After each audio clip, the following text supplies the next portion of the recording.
everyone, and welcome to Star Trek, our ongoing journey through the history of Star Trek as we watch through, and we are joined by a very, very special guest, fellow Jeopardy Thank you, contestant. Automaton 2000 here. Happy to be here, guys. Back again. Yeah, what was your final score?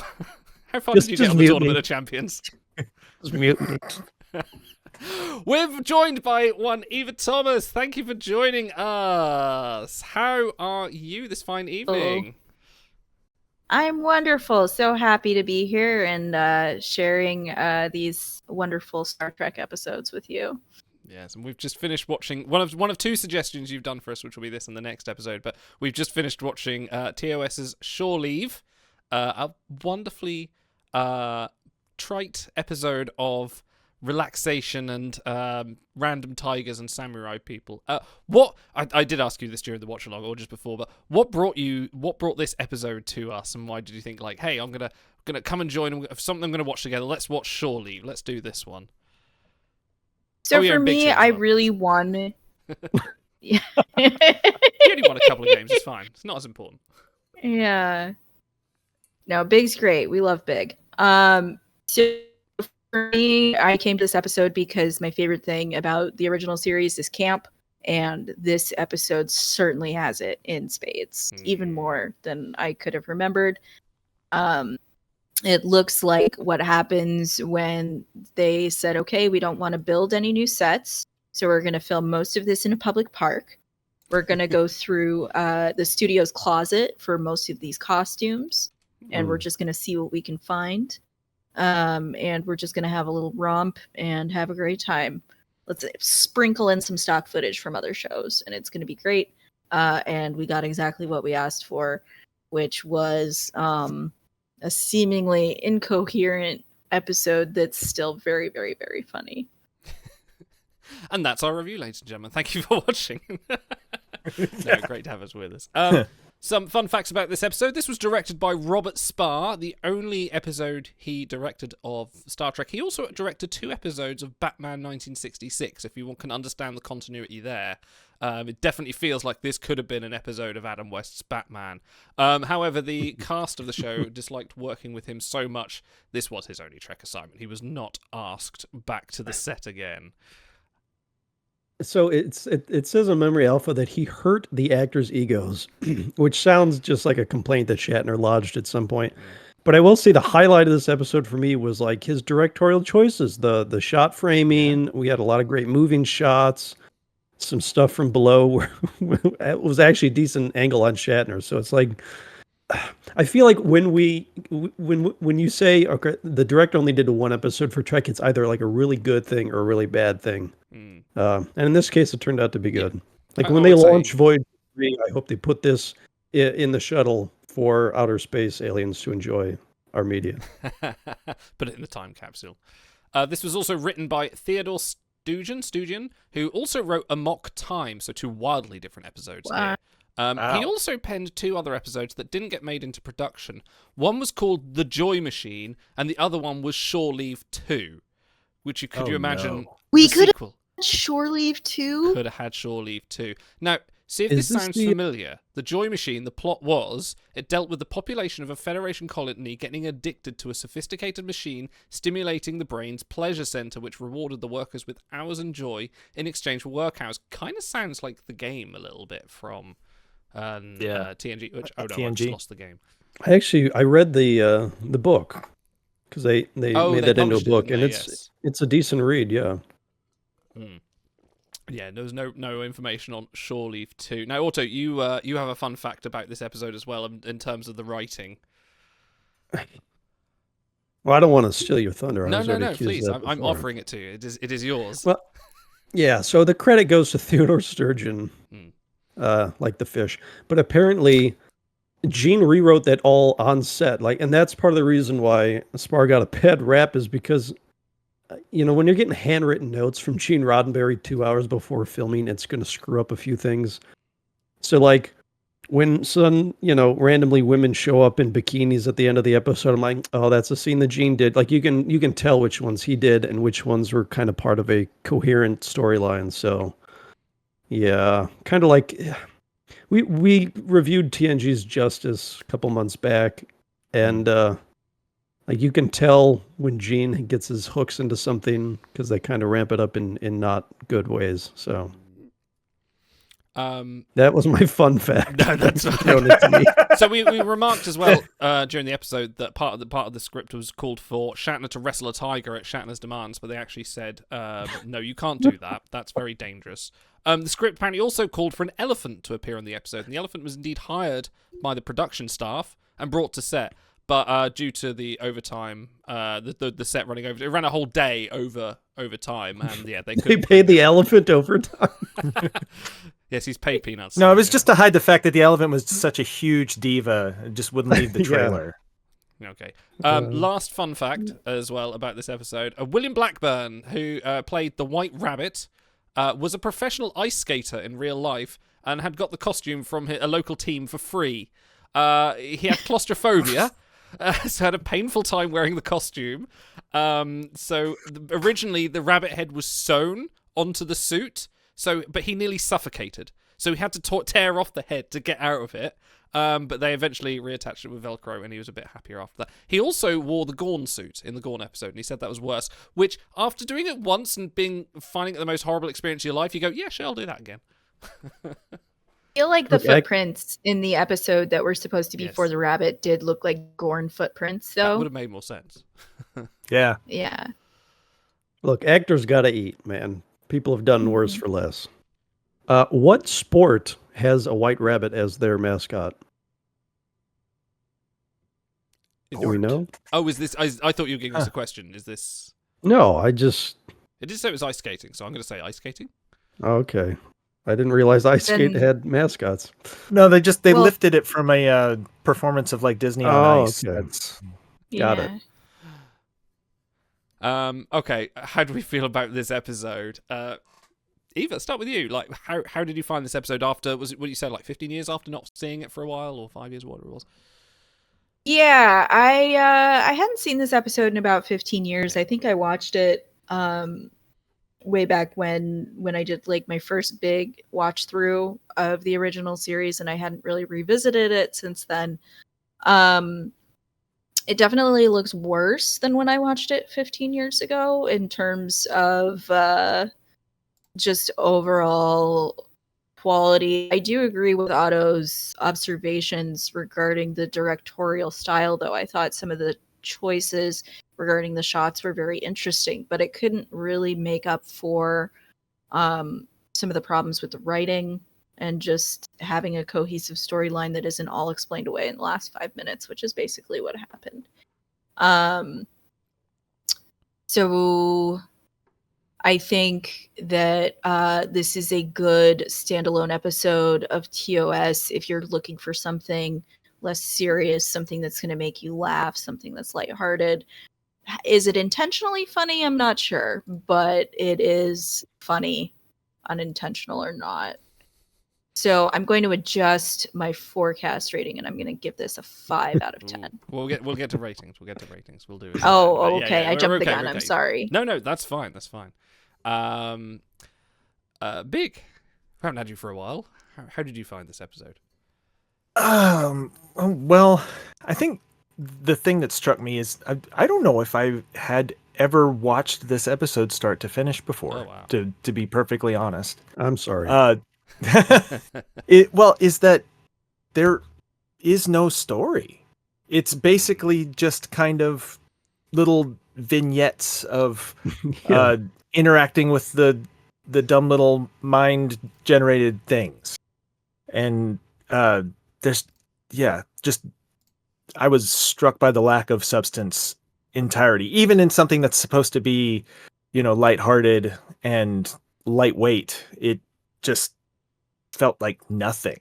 It was just lots and lots of, William Shatner looking kind of concerned off into the middle distance as we go on to the next scene, and nothing to really tie it together. That's basically it. My Definitely impression. feels like someone was right. If you didn't know, you'd say like, "Oh yeah, someone's making this up as they go along," and it shows. It doesn't. And exactly, it shows. Yeah, I know. But it's vaguely gestures at Gene Roddenberry. Yes. It took me 15 minutes to write. I thought it would take 15 minutes to read.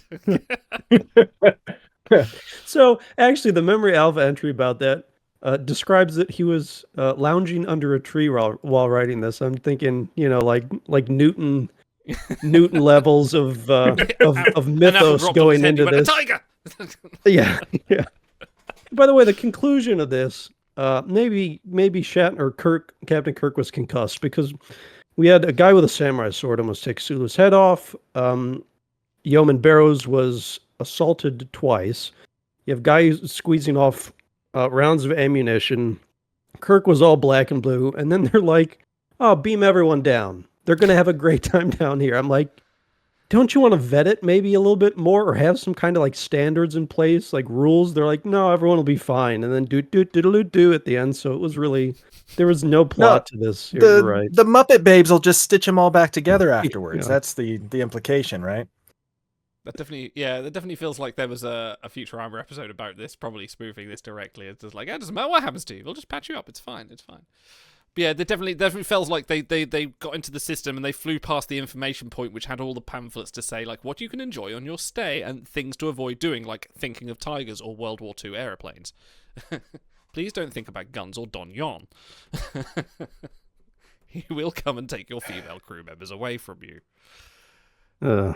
The safety briefing isn't all just about seatbelts and flotation devices. No, the other part's the timeshare. They skipped that part in the episode. Like for 20% of your income, you could have this one patch of pond. So Shatner did get a lot of screen time. I actually thought, though, he was good in this. He brings a very real presence, like when he wants to. And we've reviewed some of his non-Trek stuff on this channel, a few of his Twilight Zone episodes. He is a natural talent. Like when he's not really the caricature that people think he is. Sometimes he is, but not usually. So I thought some of the early stuff, the Stardate point 3, you can like he's selling the fatigue, and then when he's strutting around on the planet early on, I thought he was really natural. So apart from he does kind of fall off a cliff when he pretends to be in love with Ruth. It was a little bit schmaltzy there, but I thought he carried the episode pretty well. Yeah, not a testament. Can we also have a hashtag justice for Uhura, who didn't get any shore leave? She was stuck on the ship. Everyone else got brought down. She was stuck up there pushing the buttons. Yeah, it's like And her she's and the hardest Scotty got the shaft. Yeah. Yeah, she's the hardest working crew member on the Enterprise. Give her dues. Definitely. How about we go over to... The best advice I can give you is to just be yourself. You're the worst thing that ever happened to Zek. You're the worst thing that ever happened to me. Actually, that's the second best piece of advice. In fact, you're the worst thing that ever happened to the entire Ferengi Alliance. No. This is way too long. And I just realised I wasn't piping that through to the stream, so that was us being quiet for 10 seconds. Yes, best, worst moments of the episode. Pick your best moment and pick your worst moment, please. So, let's start with our very honoured guest, Eva. What was your best moment? What was your worst moment? Ooh, I think the best moment of the episode is... I'm going to go with Kirk being absolutely transfixed by this apparition of what I presume is his ex-girlfriend, Ruth, and giving her the flower. And then being bombarded with messages from everyone, because that's, of course, what's going to happen when he's found his long-lost love. I think for the worst moment, I'm going to go with Yeoman Barrows being assaulted off-screen by Don Juan and then it being treated as an afterthought. So that's just not what I'm There about. was a lot of moments with poor crewman Barrows being on the receiving end of several emotional trauma moments, which wasn't the best. Yeah. But that's the 60s way. It's not great. Yeah. Learn from hindsight. Let's go to you, Big. Best and worst. So I'm kind of surprising myself with this pick because I think if there's anything that we can appreciate on Star Trek and TOS especially, it's commitment to the bit. And I think nothing and no one commits harder to the bit than Finnegan. in this episode. It's like he's supposed to be like this caricature of a Donnybrook Irishman that fights first, second, and third, and he is 100% that, and he is completely all in on it, and it works. I mean, in the context that they're going for, that works. So in an episode that's mostly lowlights for me, I'd say that's the thing that stood out as the best. Yeah, he was really throwing some potatoes there and give a black eye to Kirk. So I'm sorry. My friend's an Irishman, so I can make that joke. Yeah, you get a free pass, right?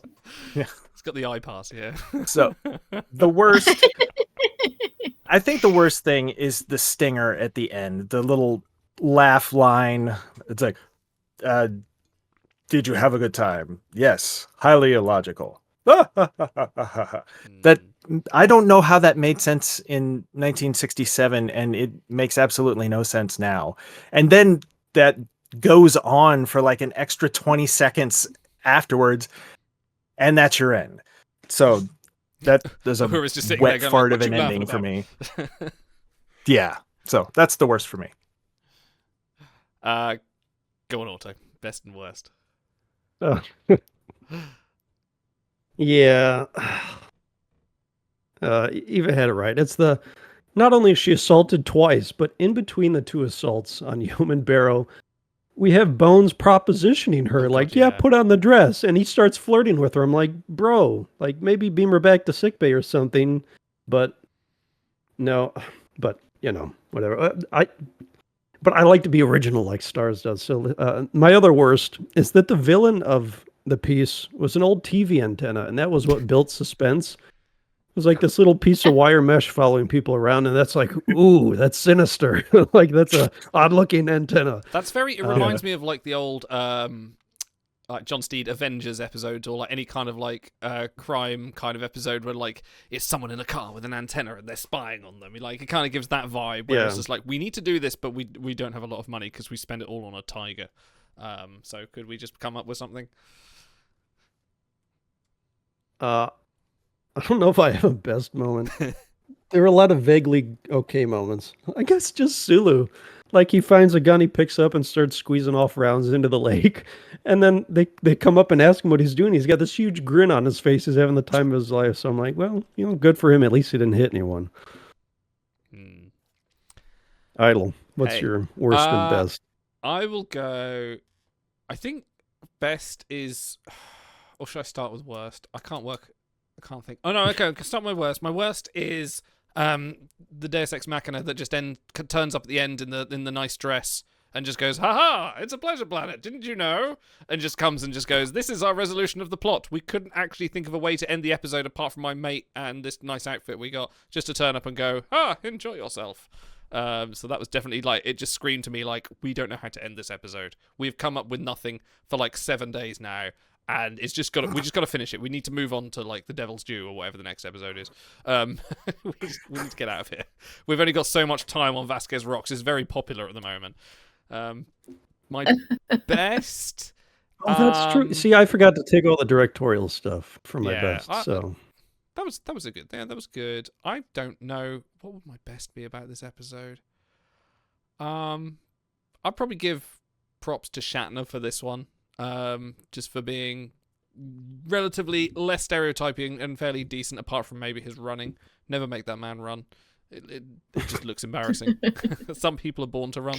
He was born to stand. So yeah, I'll give my best for Shatner on this one. Let's go on to, and this should come through everywhere. I can show you my rating code. Schiller rating 3.5. Associational rating norm -3. That's much too low a rating. I was not accustomed to seeing an unsatisfactory rating on a member of my crew. It's time for rating time, and usually we have the wonderful Stars and Garters here to give us our rating criteria, but seeing he is in limbo, or the relegated to the chat, Otto, do you have a rating criteria for our episode this week? Ladies and gentlemen, and that's the first time I've been able to say that, How many pliable paper mache jousting dummies out of 10 is this episode?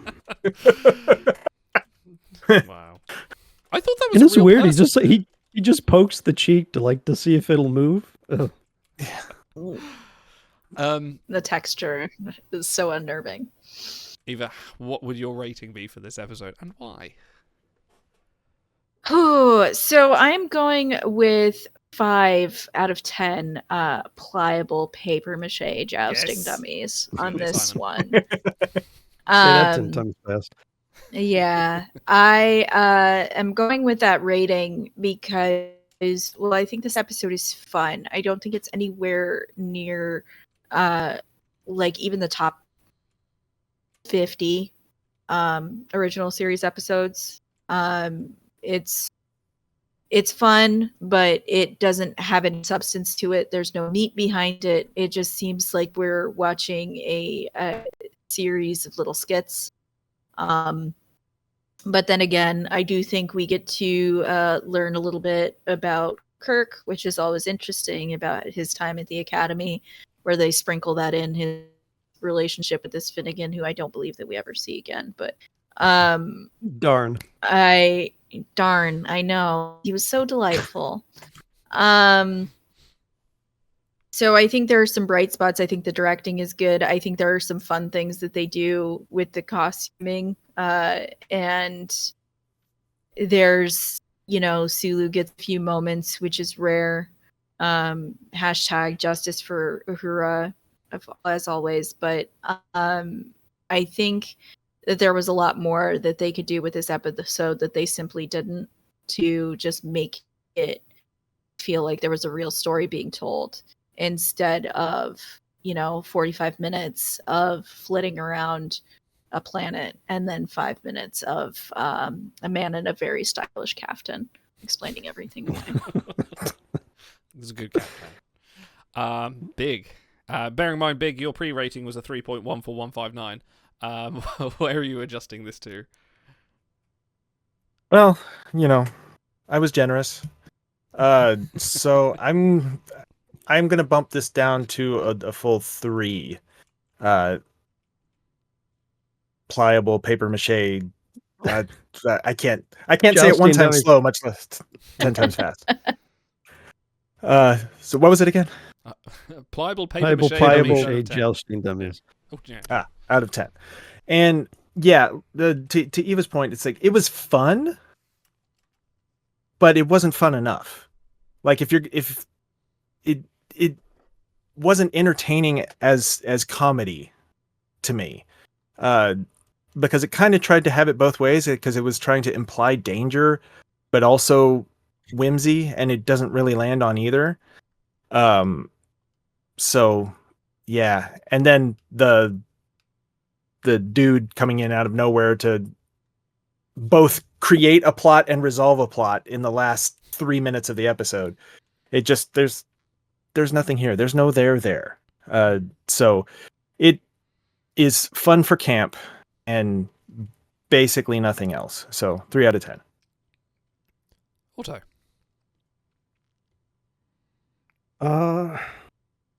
I'm kind of torn here. It is a nothing burger episode, but the ancillary stuff wasn't bad. I thought Ruth's actress did a good job. Like I said, Shatner had some good moments. I appreciated. So we rate these for Star Trek, not for TV overall. And if you watch the original series, like 90% of them happen on a ship in cramped quarters. You've seen all the sets before, so it really is like a fresh take for them to go out and do this. And I appreciated that. So, but I'm at the end of my rope with the sexual assault stuff that happens in Star Trek. Like going back and watching stuff as an adult, I'm like, wow, why did my parents let me watch like all these episodes of TNG and TOS and stuff? So, that is kind of gross. Also, there's no suspense in this episode. Like, the bad guy is a TV antenna. So, would I pre-rate this a 4? You did, yes.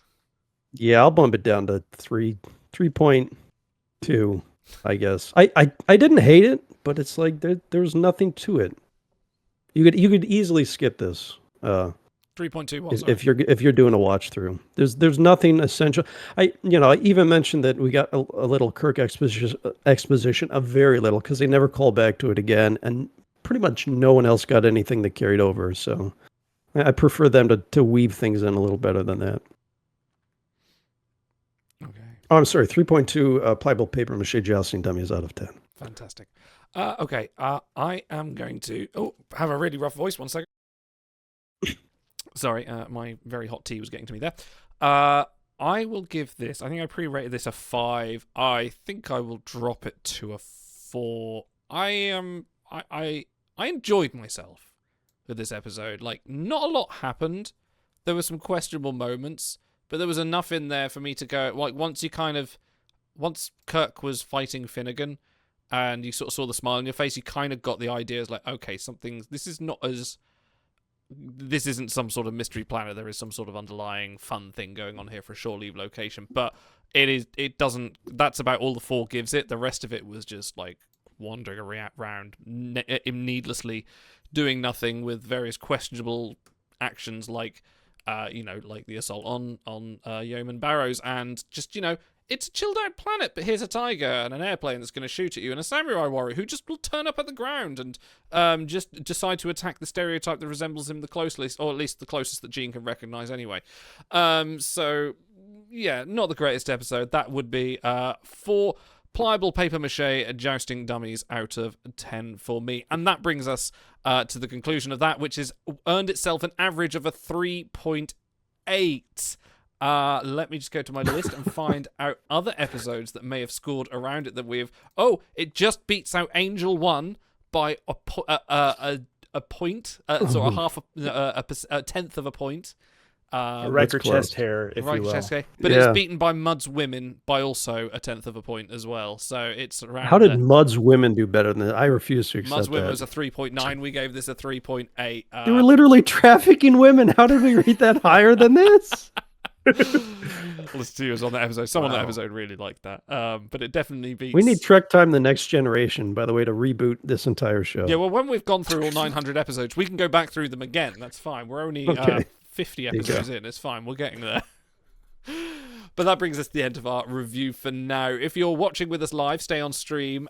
Stay with us. We're going to be watching The Visitor. Stay with us. Stay with us, please. If not, if you're watching this on YouTube, come back in a couple of weeks. We'll be back with The Visitor. Eva, thank you for joining us. We'll see you in a minute or a couple of weeks. We'll see you then. But for everyone else, live long, prosper, and ta-ra!